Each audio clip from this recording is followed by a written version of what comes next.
Okay, so in this problem addresses it's a free fall constant acceleration kinematics problem, about a seagull dropping a shell as the seagull is moving upward.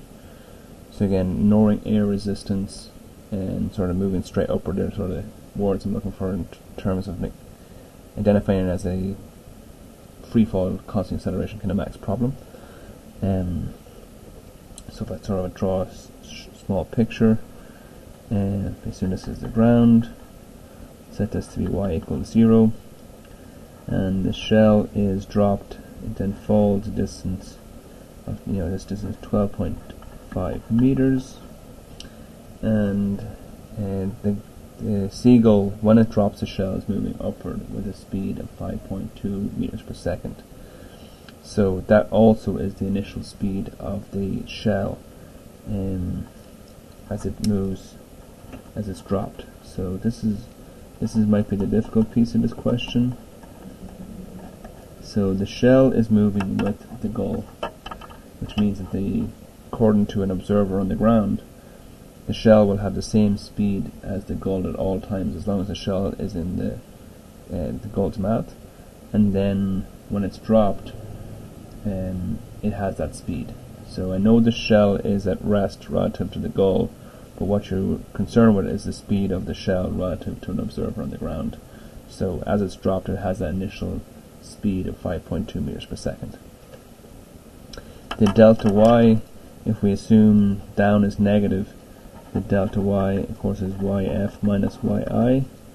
So the final, assuming it hits the ground, its final position will be 0, minus its initial, so I'm going to assume, so this delta y ends up being negative 12.5, again assuming a negative downward direction for y, which is convention.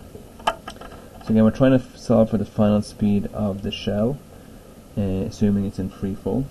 And again, this question doesn't refer to time, so I'm going to consider the Vfy squared equals Vfy squared equals Viy squared minus 2g delta y. And we're trying to solve for this in final speed. So I would take the square root of both sides. So square root of Viy squared minus 2g delta y. So Vfy would be equal to the square root of that initial speed, all to be squared, minus 2 times g. So again, I've just plug in a positive g value here, since the negative is already incorporated in the equation with this negative sign here. And we've got negative 12.5 meters for the change in y. And if you go ahead and solve for this in the calculator, it works out to be 16.5. So when you take the square root of a number, you end up with a plus or minus.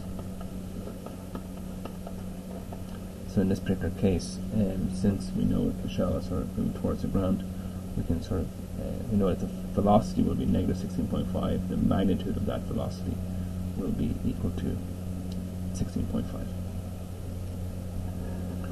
So I guess when it asks for what speed, I'm looking for, in a sense, what is the magnitude of the velocity at that particular instant just before it hits the ground.